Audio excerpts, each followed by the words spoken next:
Con Prime, ¿recibes bombillas en un día? Edison estaría orgulloso.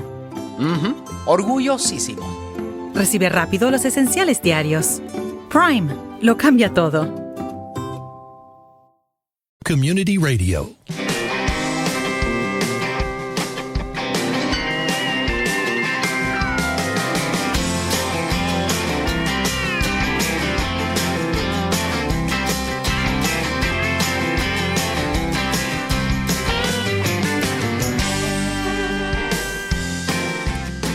Good evening and welcome to the Reach Across Johnson County segment on JoCo Community Radio.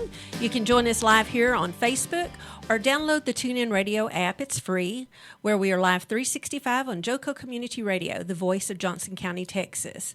To share a little bit about Reach, our mission is to support safe and healthy choices vital to the well-being of our youth, families, and community.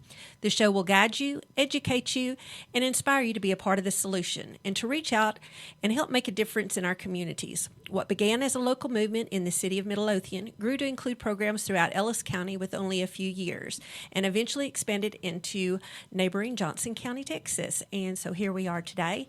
I do want to share a few announcements real quick before we get started on our show tonight. I wanted to remind everybody that the DEA prescription drug take-back event is going to be coming up on Saturday, April the 30th. And I know of several locations, and I'll share those, and I'm sure our guests probably have some information that they might be able to share as well. In Alvarado, the police department is going to set up at the town square at 600 South Frowell Street. In Burleson, the police department are going to set up at the Walmart parking lot at 951 Southwest Wilshire Boulevard. In Cleburne, they'll be at the Municipal Court parking lot at 303 West Henderson. And in Venus, they'll be at the Exxon Tiger Mart at 101 U.S. Highway 67. And you can clean out your medicine cabinets and bring any expired or unused medications to these drop box locations. It's kind of a drive up and drop off. It's totally anonymous. A lot of times there's going to be little giveaway items that we'll have. Be sure that to check out for some of our members from Reach. We're going to be at several of these locations. And I think the time is 10 a.m. to 2, I know for sure. 10 to 2 is the standard, but I know some places may start at 9 o'clock or whatever, depending on, what they have as far as staffing to be able to work these events. Do y'all have a location as well with? We do. Cook Children's is planning an event at 7000 Calmont Avenue in Fort Worth, and that zip code is 76116. That's a Cook Children's location. Awesome. And, if you're listening outside the Johnson County area, be sure to go to the DEA website and look at take-back events. And they have a place that you can go in and enter your zip code, and it'll tell you the closest drop box location for you. But it's real important that you clean out your medicine cabinets, because our youth, their number one point of access to drugs is in home medicine cabinets. And so as the DEA says, don't be the dealer. So again, clean out your medicine cabinets and safely drop them off at this location. And they're disposed of in an environmentally safe way, so they don't end up in our landfills and in our water supply. But if you have any questions, feel free to reach out to us on Facebook or through our website if you have any questions about the DEA take-back events coming up on Saturday, April the 30th. And we have some special guests in studio with us this evening, and our topic this evening is going to be water safety and lifeguard your child. We have Dr. Daniel Guzman and Dana Walraven that are here with us, and I'm going to share a little information on the both of you. And again, welcome to the Reach Across Johnson County show. Thank you. Dr. Guzman is a pediatric emergency physician at Cook Children's Medical Center and has been on staff since 2003. In 2017, he started Aim for Safety, a firearm awareness program focused on educating both children and parents on the dangers of having an unsecured and loaded firearm in the home. Dr. Guzman's goal is to reduce the number of unintentional firearm injuries seen in the I just lost my spot. I apologize. Dr. Guzman's goal is to reduce the number of unintentional firearm injuries seen in children that present in the emergency department and to encourage the use of firearm safety devices. He is passionate about the injury prevention and works closely with the Center of Children's Health as an advocate for educating our community about all injury prevention topics. I swear I'm a little tongue-tied this evening for some reason. Dr. Guzman is a medical director for the transport team, Teddy Bear Transport, and provides day-to-day direction and education for the staff. Currently, he serves on multiple committees at Cook's, including the Hospital Quality Improvement Committee, the Trauma Improvement Committee as trauma liaison for the emergency department, and the Surgical Clinical Excellence Committee. He is an executive member and secretary of the Emergency Physicians Advisory Board that provides medical direction to MedStar and surrounding EMS agencies. He also serves as co-medical director for the North Central Texas Trauma Regional Advisory Council, providing direction and development of protocols for the hospital in the region. Dr. Guzman currently provides education and training for medical students from both TCU School of Medicine and the UNT Health Science Center. Currently, Dr. Guzman is conducting research on how to improve firearm safety practices in the home. In his free time, he trains for half and full marathons with his wife. That's very impressive.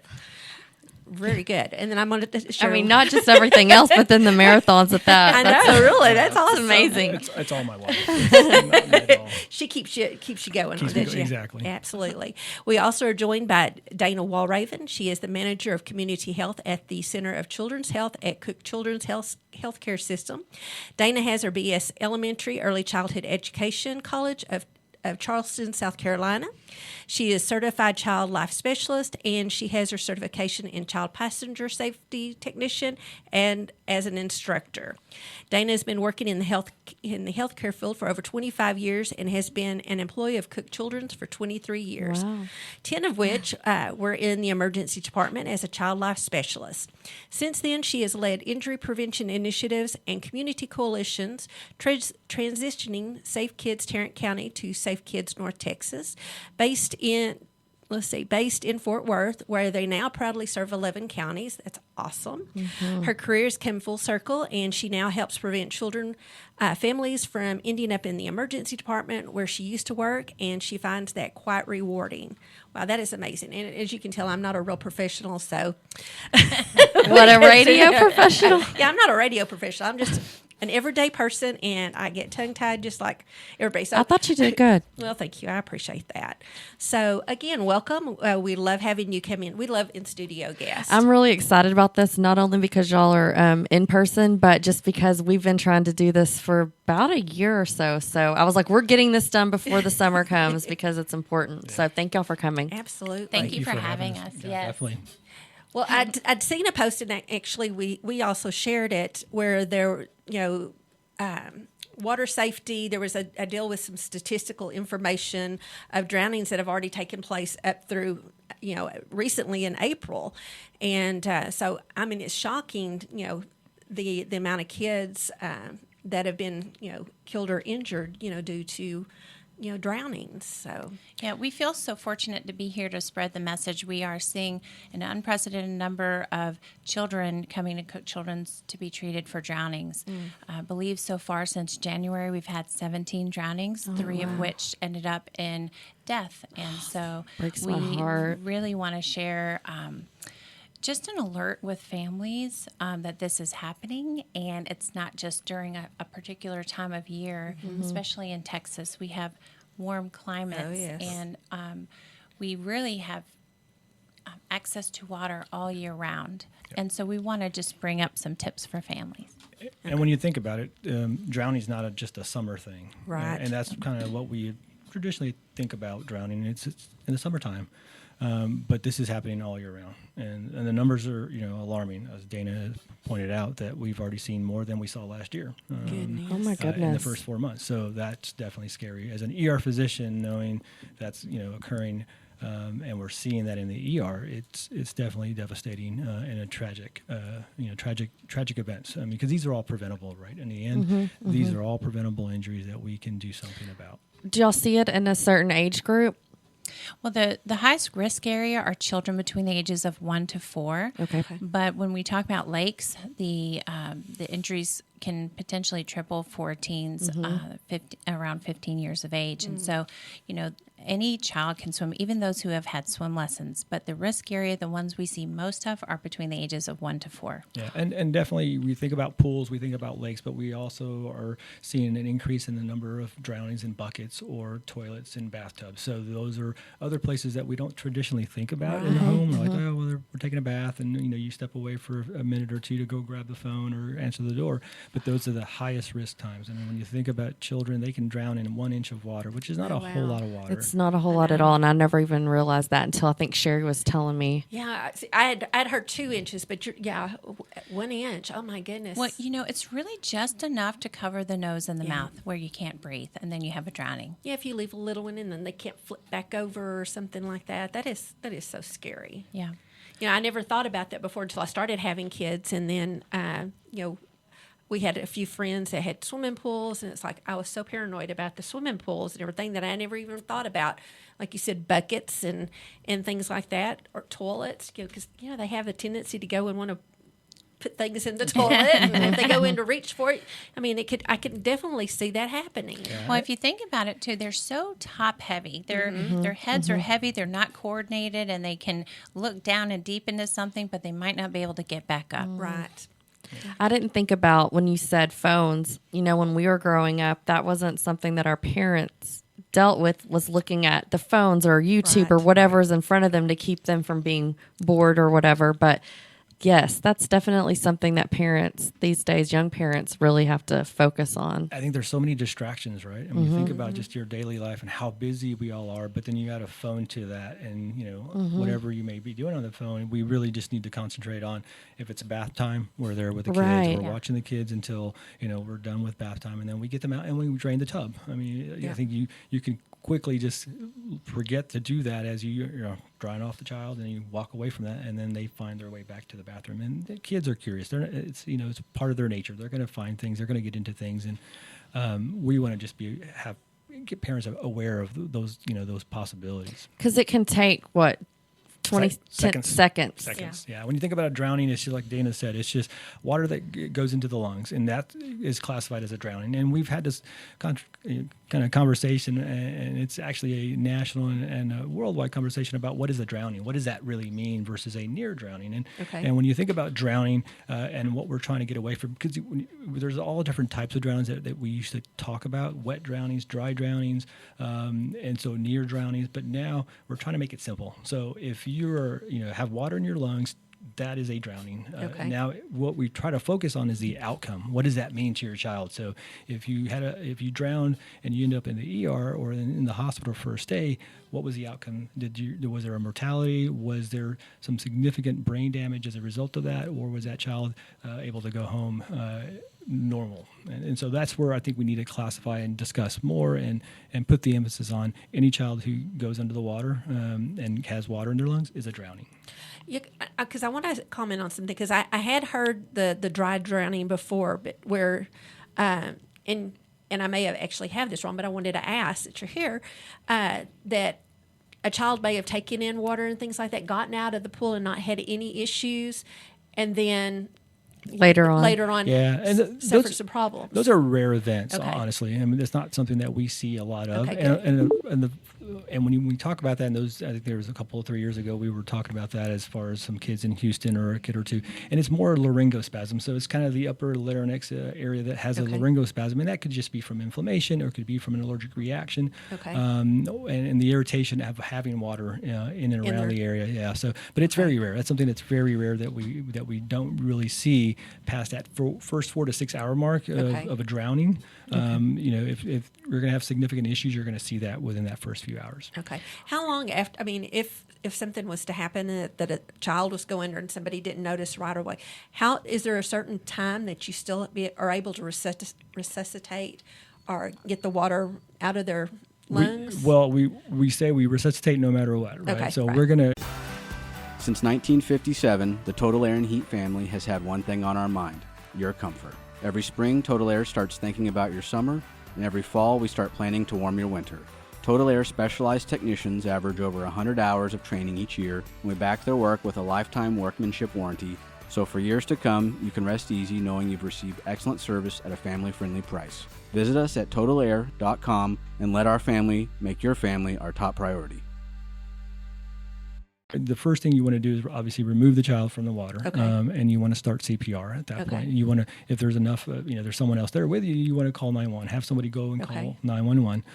If there's any concern for trauma, you also want to protect the neck. And so Okay. if somebody dove into the pool and now they're face down, and if somebody saw that, then you want to protect their neck so there's no cervical spine or spinal cord injury that they Okay. suffer in addition to the drowning. So, but the first and foremost thing is you start CPR. You provide them an airway. You provide them Okay.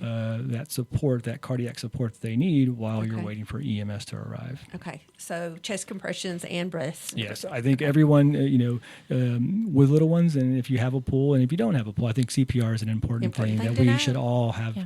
And I want to say I had a child that aspirated after surgery, and I worked in foster care, like program director, et cetera, for 15 years, and we would have the yearly trainings. And I know in that moment, parents just like freeze, and I can say that's what happened to me. So it's hopefully someone there. I mean, I don't even know how to tell anybody to stay calm and just do what you have to do, because I just couldn't do anything. I was like a floating, not even knowing what was going on. So that so easy to say, and then some parent. I mean, I don't know how many parents struggle with that, but I know I did. It's definitely hard. I mean, even for myself with my own kids, when they have something that happens to them, you kind of take a moment to kind of figure out what's going on and how to respond, and then things kind of kick in naturally. I think for all of us, even in the ER, you take a minute, you kind of get Get your bearings. figure out what the situation is, and then things just go. And I think with parents, it's the same thing. You that drive to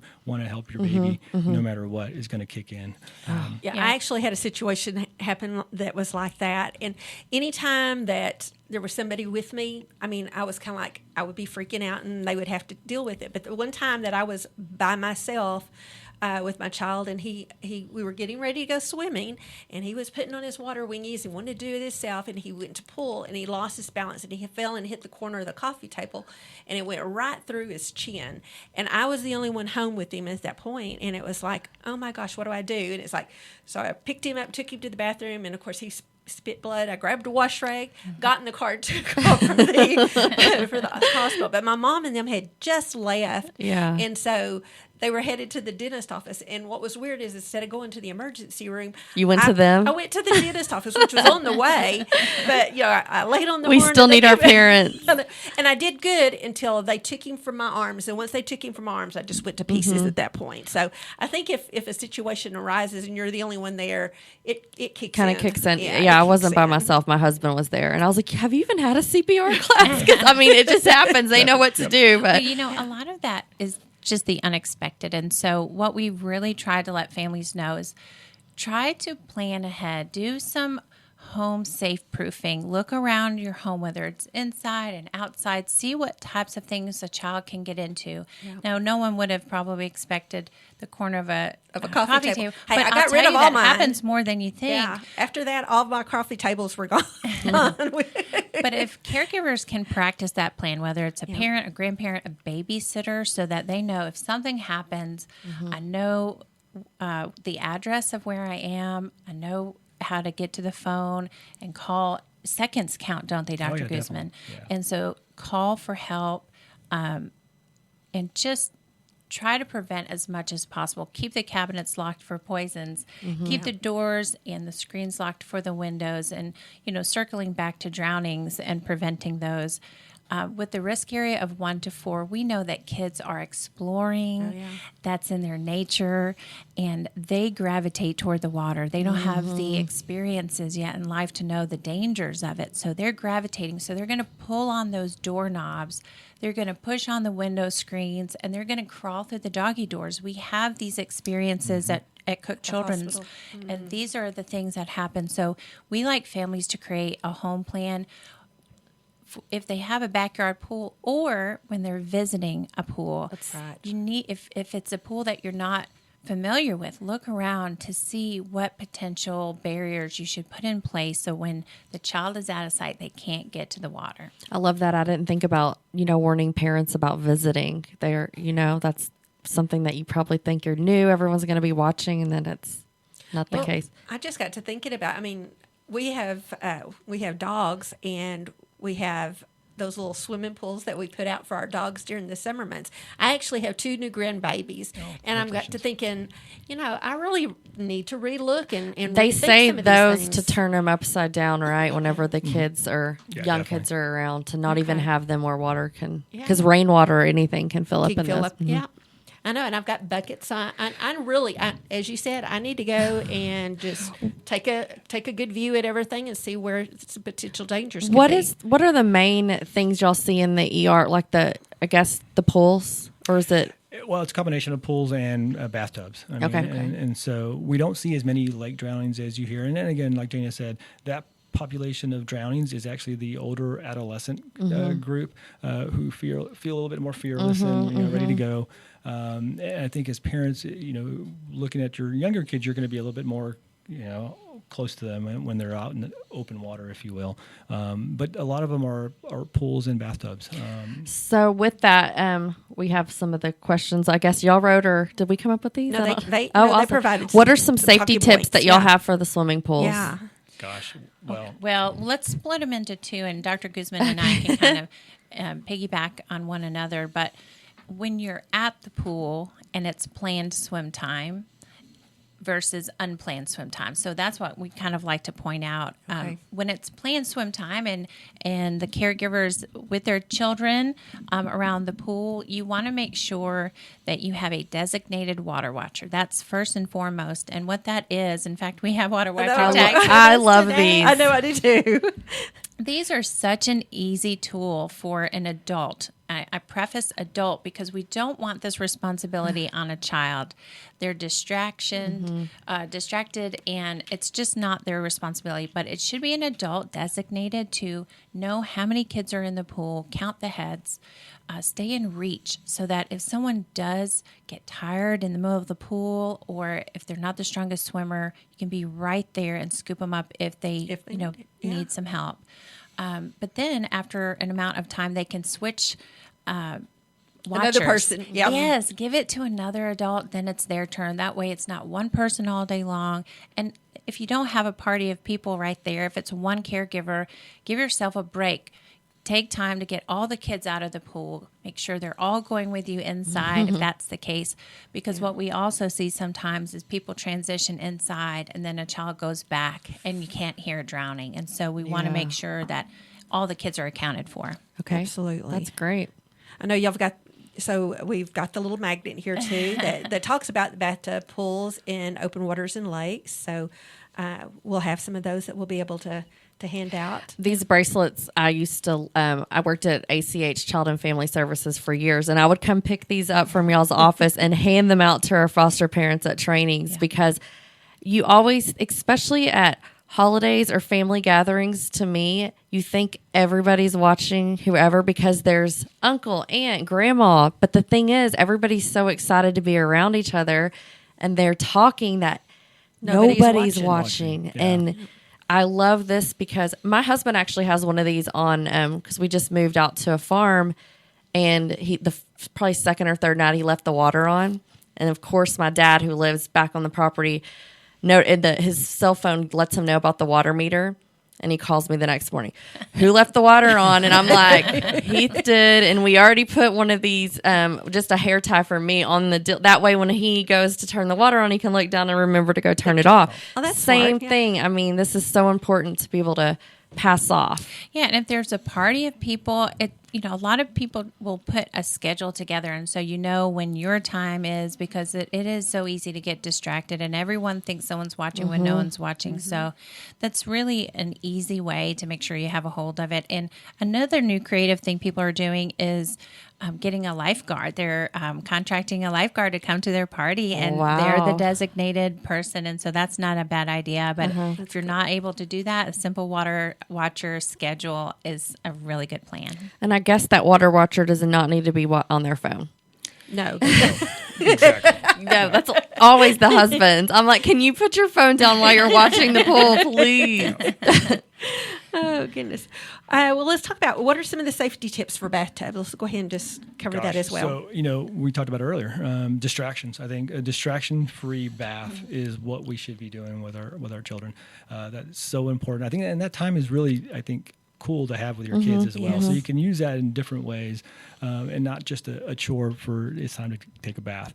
And I think that's one of the key things is, if the phone's ringing or the doorbell, anything else going on, it should be whatever amount of time, distraction-free, watching our babies, getting them cleaned, and then getting them out of the bath, and then definitely draining the water. The water That's another key part of that. Is making sure that we're draining. Because they want to go sneak back in. They do. Yeah. They do. And if there are siblings who maybe it's their bath time, to remind them to drain the tub when they're done. That sometimes is what happens is it's somebody else altogether taking a bath, but the child can go right in that open door. So I'm a mom of twins, so I'm sure other moms of multiples feel my pain.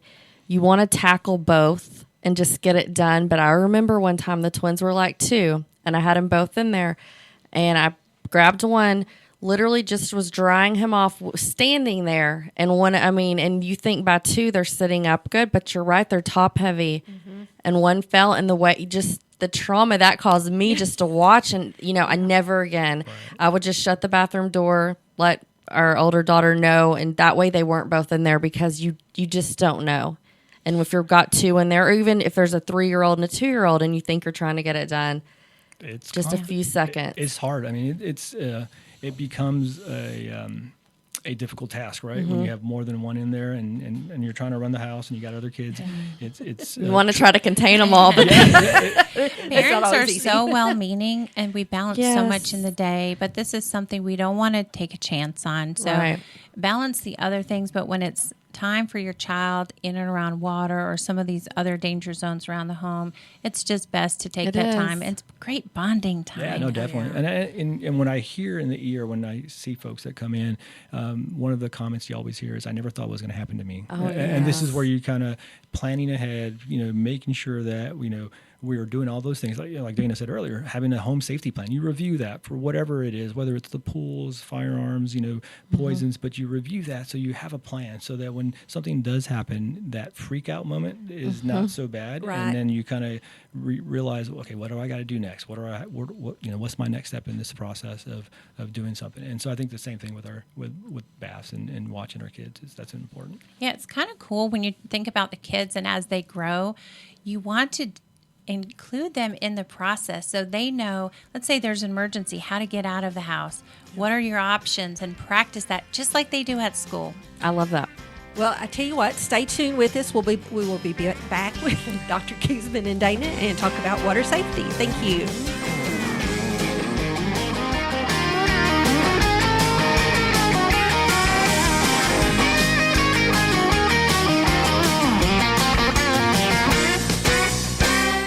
If you are trying to quit drinking or doing too many drugs, listen to me. You don't know me and we'll never meet.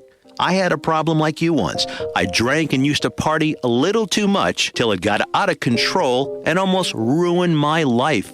I realized I needed help to fix my problem before it totally destroyed me. If you've tried to fix your drinking and drug problem and you know you can't do it alone, you need to call the National Treatment Advisors. They'll immerse you into a 30-day program to replace your old habits with new habits and totally change your life. And if you have PPO private health insurance, the entire program may be covered. Fix your problem right now before it gets any worse. Get clean. Call now and learn more. 877-247-1581.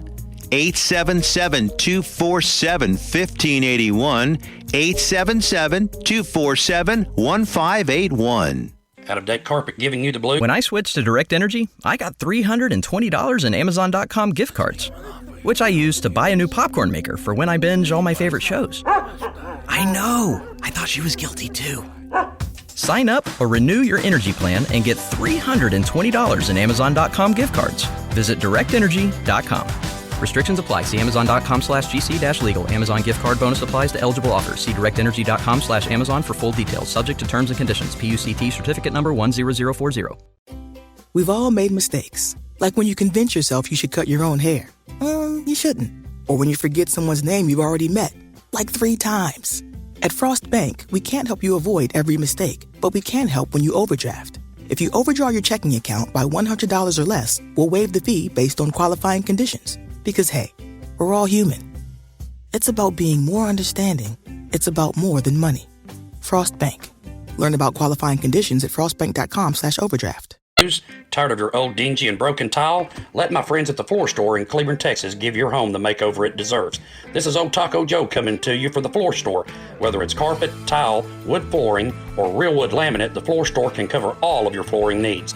Located at 405 West Henderson Street in Cleburne, Texas, owner Brent Harris can help. Shower tile, tub surrounds, even backsplashes. Give them a call today at 817-641-9444. The Floor Store, they got you covered. When you're hungry for tender brisket or some delicious homemade cobbler, then look no further than Leach Brothers Barbecue, located at 1106 East Henderson, Cleburne, Texas. Leach Brothers has been family-owned and operated since 1950. Take it from me, Taco Joe Orwinski. Todd and his family have been filling my belly breakfast, lunch, and dinner for a long time. Heck, I even have my own booth, open Monday through Saturday, 6 a.m. to 7 p.m. Come see them for dine-in, carry-out, and all your catering needs. You're listening to JoCo Community Radio.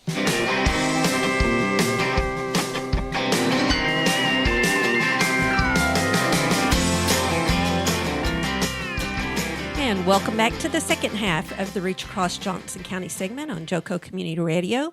We are proud to be the voice of Johnson County, Texas, and it is live 365 on the TuneIn Radio Network. To listen or to watch, simply go to tuneinjoco.com to choose where and how. The JoCo Community Radio app is now available for free on Android and Apple devices. Simply search your store. Check out the lineup and more on JoCoCommunityRadio.com. This episode and more are brought to you by Patriot Claims, making your insurance work for you. Reach out to your Texas sales rep, Nona Reed, at 844-TEX-HAIL at 844-839-4245. Good job. Yeah, I made it through without fumbling that one. I don't know what my deal is today, but it's like, oh my goodness, I'm tripping over my tongue. Well, again, we are joined this evening by Dr. Guzman and Dana, and we're talking about water safety. And so I know we just kind of finished talking about bathtub safety tips. What about some safety tips for swimming in the lakes and the rivers? Well, there's so much. Texas has a lot of lakes. We have a lot of open water. We have ponds. We have tanks in the back of some of our properties. And so it's really interesting to kind of think of that a little bit different than pools. And so you still want to have a water watcher because a child around water is a potential danger. But I do want to say Cook Children's really encourages families to be around the water. It's such a healthy activity where you do have bonding time. You have time to relax, but you want to put certain things in place. So when we're talking about lakes, just realize, or think about how murky they are. You can't always see to the bottom like you can a pool. So what's underneath that water? You want to think about whether a child can swim or if they can't or if they're not the strongest. You want to think about having a life jacket. It always has to be a U.S. Coast Guard approved life jacket. I want to preface that because a lot of life jackets look the same. And we don't always look at labels, right? Who reads the stuff anymore? I didn't even know that. So what's the difference? So there are some life jackets out there, and they're on the market at places that we typically shop. And if you look at the label, it might read, this is not a life-saving device. So it might be something they call a trainer or something and expect a parent just to be on there. Just like the little water wings, they can blow them up and you can slide them up on a child's arm. But if they become deflated, or even if they don't, they hold up an arm but not the head. That's where we need to breathe. So any kind of life jacket, you want to look at the label. It should read U.S. Coast Guard approved. If it's not, then it's not been tested to keep a child's head above the water. That is good to know. Yeah. Really good to know. Yeah, I did not know that. You also want to make sure the life jacket fits because I remember growing up too, we always were given life jackets, but they would just kind of throw them to everyone to put on, and you could slip right through some of those. So you want to make sure you have a good, snug fit so that the child is really going to be protected and it's going to do its job. If it's not well fitted, again, you might have a child that slips right through. It's not going to keep them above the water. Okay. Yeah, I know that some that we've gotten for the kids, because we take the boat out every now and then, and I know that on our kids, when I say kids, these 6 and 7 year olds, their life jacket still has the strap that goes up underneath. So I don't like actually getting into the lake water because of what's not being able to see. And I hate when fish or something come up next to me. It gives me anxiety. I can go to the lake, but with my kids and even like the ocean, I just want them to be close. It's just so scary. It's like a parent's nightmare what can happen. It can be, but it can also be just a very memorable summer if you do it right. And so, in addition to the murkiness, there are different kinds of currents and different depths. And so because you can't always tell, there could be some drop-offs and you think it's really shallow, but in one extra step, you're going to go down. Mm-hmm. And so you want to stay in close reach.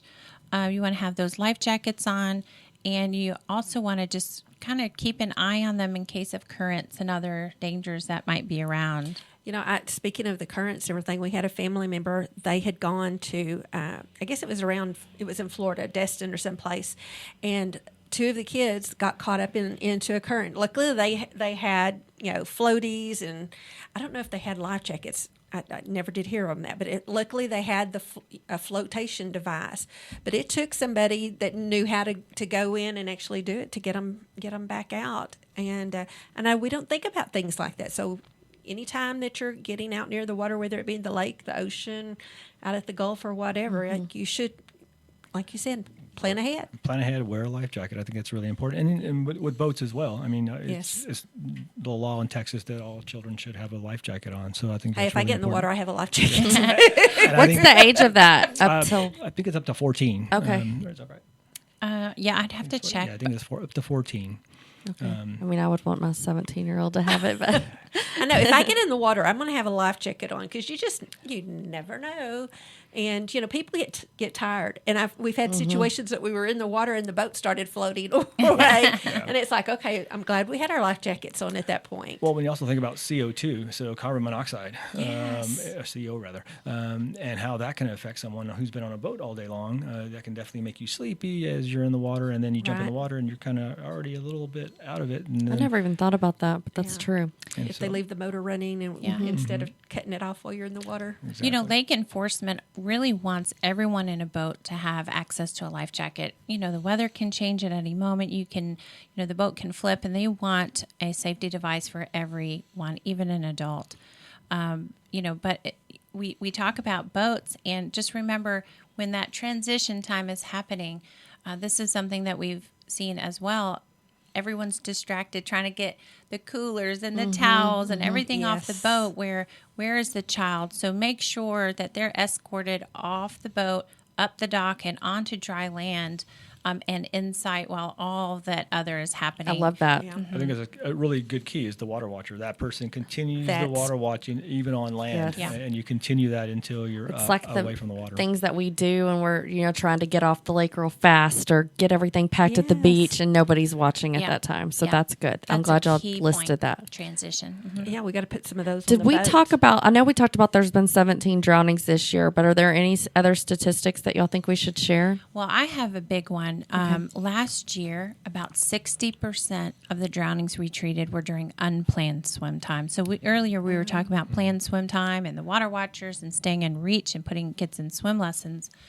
But also consider that unplanned swim. That's when parents don't expect the child to be around the water. And that's when we might all be inside. They get out of our sight.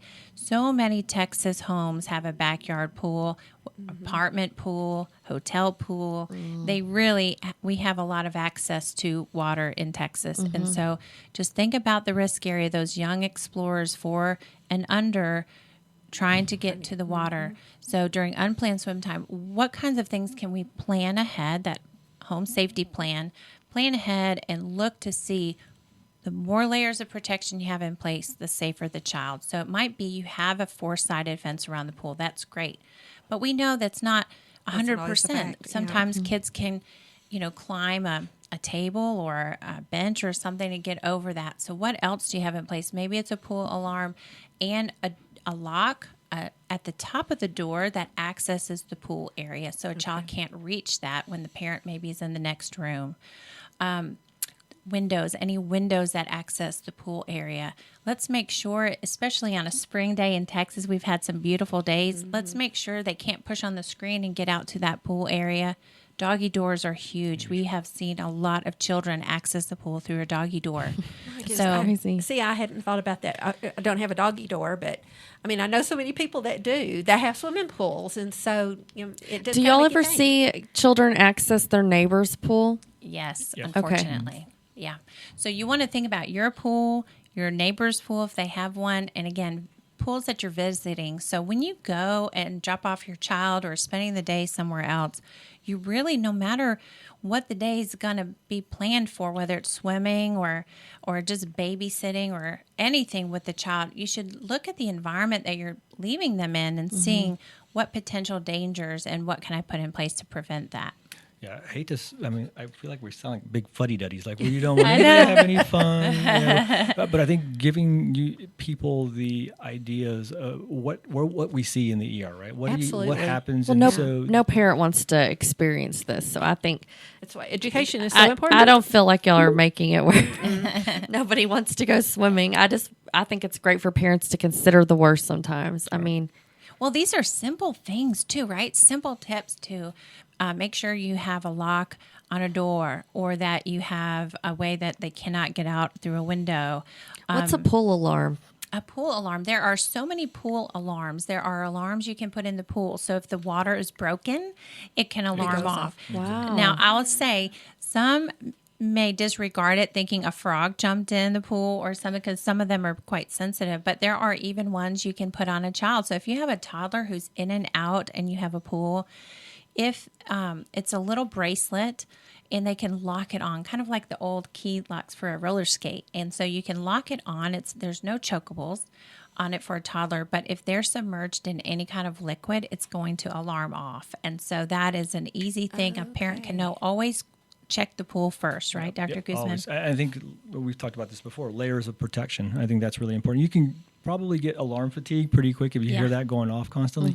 But if you have other layers in there as well, then you can be a little bit more confident that, but I still need to go check it either way. Right. But you can still have some confidence that, everything's going to be okay. Yeah. All the layers kind of slow a child down, right? Because they're so active. So if they have to get through the door and then if they have to get through the fence and they have to get through all the layers you put in place, you might have a chance to catch them before they get in. It'll slow them down, but it won't stop them. Right. Truly, kids, that's what they do. Yes, especially if they've experienced the water and they don't understand what no is at the moment.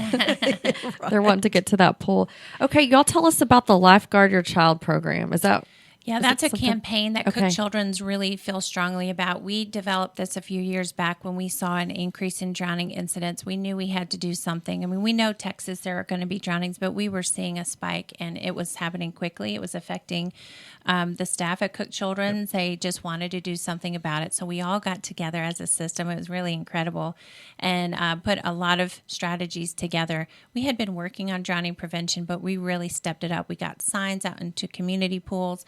We put a lot of water watcher tags out for families in as many counties and through as many of our coalition partners as possible. We were educating on the radio, the news, everywhere just to spread the word. Hey, this is what's happening. This is what we're treating, and here's how to prevent it. Oh, that's awesome. I love it.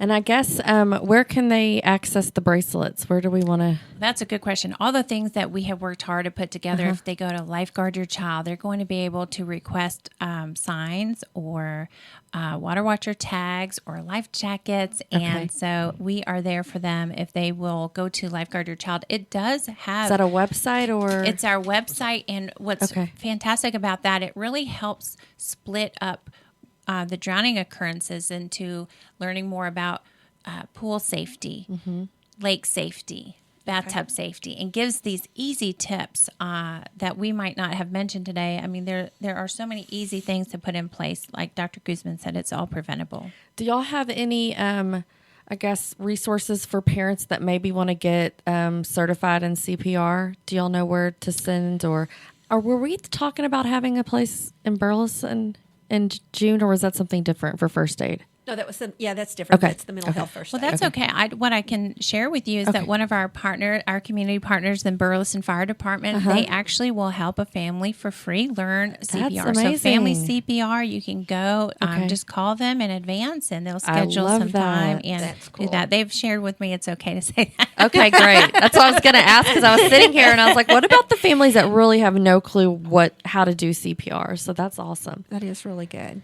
What You know, else do we have? we need to make sure that we have some of these at our next coalition meetings. and Yes, we will have can those hand at our, out. and then I might even see if Tiffany can have some up here in a basket if anybody wants to stop by in Johnson County at the radio show. We will post that if we do make that happen. Absolutely. And the website is also in Spanish and English, or English and Spanish. Oh, awesome. So That is good. And you know what? I will bring some of these bracelets to the drug take back. That would be a good resource to hand out to the different Absolutely. people that are coming through there. You know, we also created a club. Cook Children's created the Water Safety Club, and what that allows is families to go on and become a member of our club, and that gives them access to free swim lessons. Oh, wow. There's a tab right there on the website, and they can click it and see what partners are offering those lessons. I think Coralie is in Sigma she is. Swim. Yes. They do great. Burleson Brick. I mean, there's so many in each county. I can't list them all, but if a family goes on to watersafetyclub.org, they can become a member and see what partners are closest to them to learn how to swim, to learn free CPR, to request another life jacket, just a number of items. And we have a new item each quarter. Every they few can months. request a life jacket as well. They can request a life jacket. We have alarms for children in the risk areas of 1 to 4.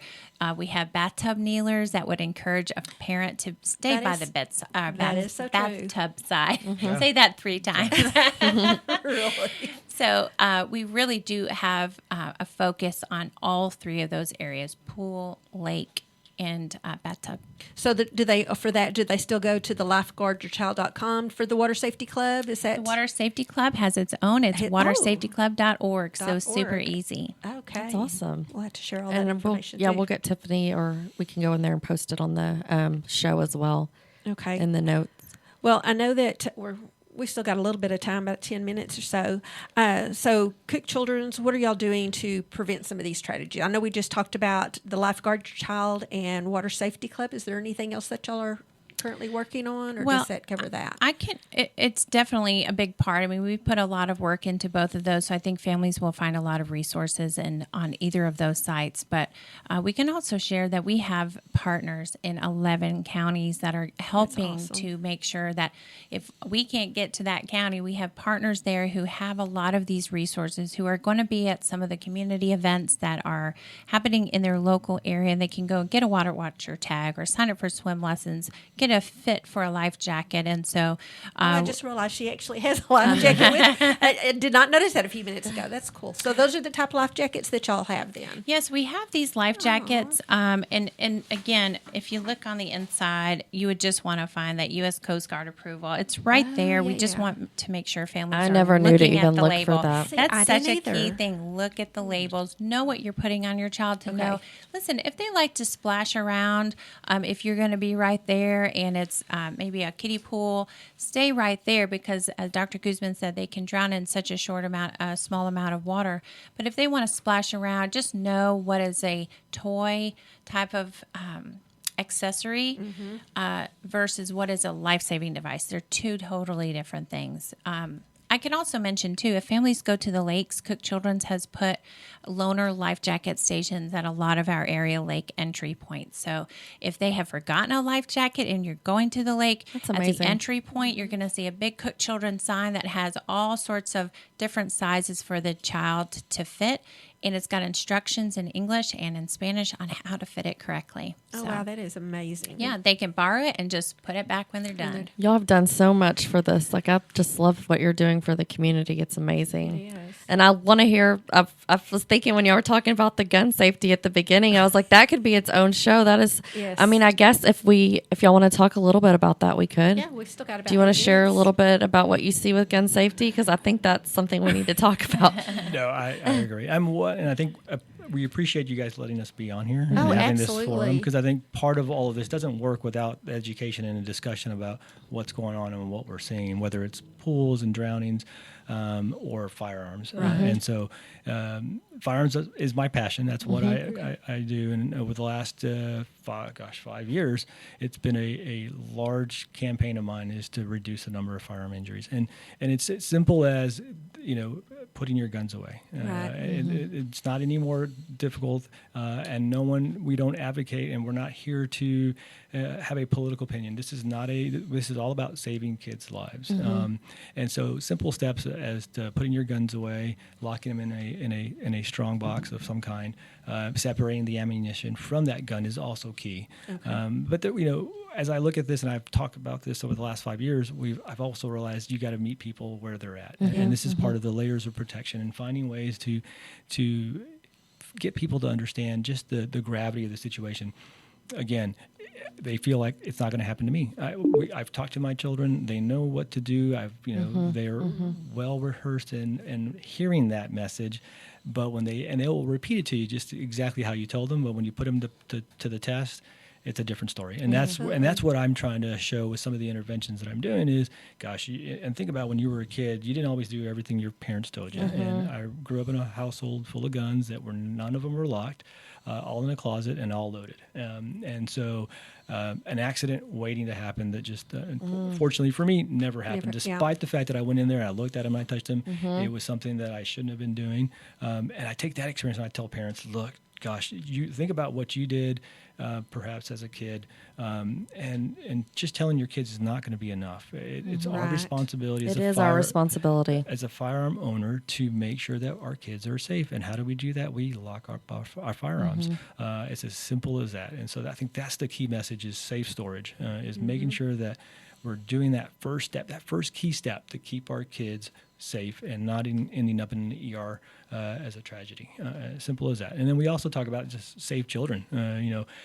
Do kids know what to do? And there are plenty of families whose kids don't have guns in the home, and so they don't feel like they need to teach that to their kids, how to respond in that situation. But I think it's hugely important that a kid knows if they do come upon a gun, no matter where they're at, whether it's in someone else's home or grandparents' home, that they need to know how to respond. What do I do as a kid when that comes up and I face that situation? Well, you stop, you don't touch, and you run away and you tell somebody. Those are the simple steps, and you continue to repeat those. It's not just a one-time learning like everything else in life. You just don't learn. Yeah, you got to repeat it. You put, you kind of hit the repeat button on the VCR, and you just kind of keep playing that over and over, and you talk about it, as much as you can with your kids.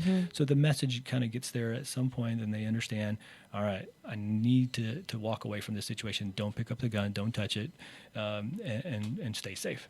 And then the final part of this is the whole safe play. So when your kids go to someone else's house, having that tough conversation of, hey, do you guys have firearms in the home? Are they locked up? Because my kids are going to be here. And I can tell you from my firsthand experience, my 8-year-old will get into anything and everything. And there's nothing that's kind of off limits for him. Yep. And so it's not, and I'll talk to other families and I say, it's not about your kids it's about my child, and I know what he'll do. And if he's in your house, he's going to find things. It's just his natural talent. That's good to inform parents to ask those questions, because my kiddos went to a sleepover like 2 weekends ago, and it was 6 or 7 11-year-olds, and I didn't even think to ask the parents that question. But just because our home might be under gun safety, or not every home's like that, and that would be awful. And then you put peer pressure to in that scenario as well. So you get other kids together, and the response is not always going to be a positive one when you kind of have that scenario with kids. I know firsthand growing up, and so making sure that we're keeping other kids safe as well, because no one knows what's going on in our home. But I really don't want to be the one where someone else comes into my home and they find a gun. Gosh, I can imagine. You can't imagine the pain. I can't imagine the pain. But to go through some of these scenarios with families in our interventions to show them, gosh, despite what you've talked about and what the kids will repeat, they will find that gun, pick it up, look down the barrel, put their finger on the trigger, and it's just chilling. It's just, the hair on the back of my neck goes up right now, just thinking about that. But how how simple a safety step we can do at home. And again, there's no political intent to this. It's just all about keeping our kids safe and how we can do that in a responsible way. And gun owners are responsible, and no one's saying they're not.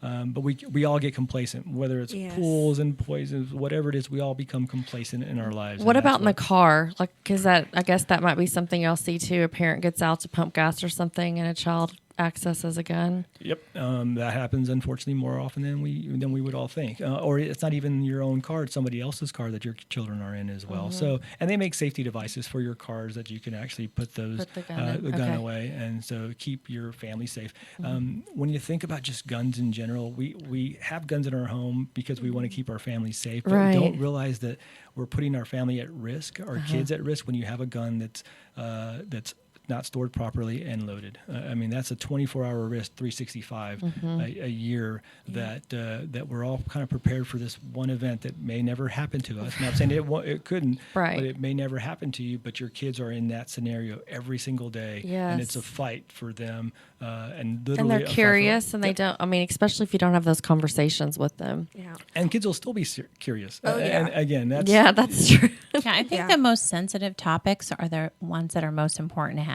And so talking through those, how to open the conversation and let the child talk and get their ideas on what fears they might have or don't have, and ask them what they think about, a gun, because we see so often that kids play video games and things. There are guns and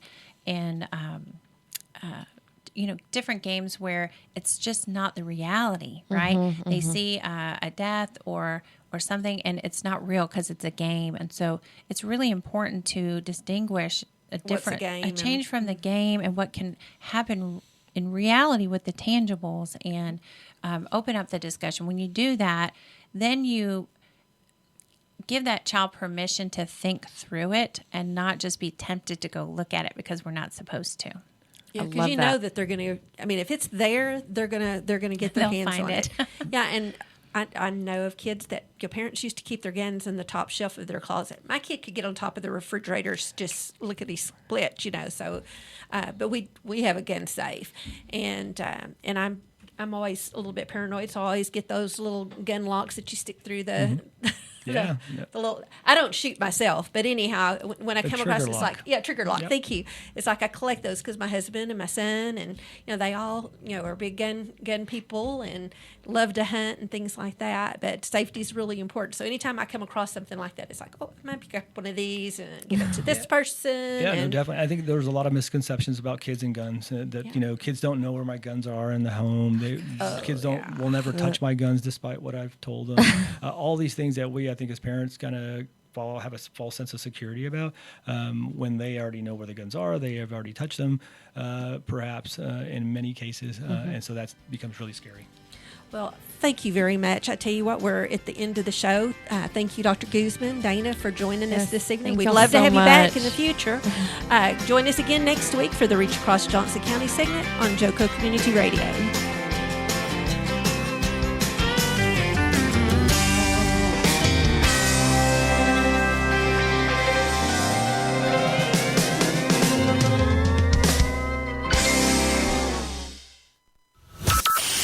From Burleson to Venus and Grandview to Godley, this is the voice of Johnson County, JoCo Community Radio. When I switched to Direct Energy, I got $320 in Amazon.com gift cards, which I used to buy a new popcorn maker for when I binge all my favorite shows. I know! I thought she was guilty too. Sign up or renew your energy plan and get $320 in Amazon.com gift cards. Visit directenergy.com. Restrictions apply. See Amazon.com/GC-legal. Amazon gift card bonus applies to eligible offers. See directenergy.com/Amazon for full details. Subject to terms and conditions. PUCT certificate number 10040.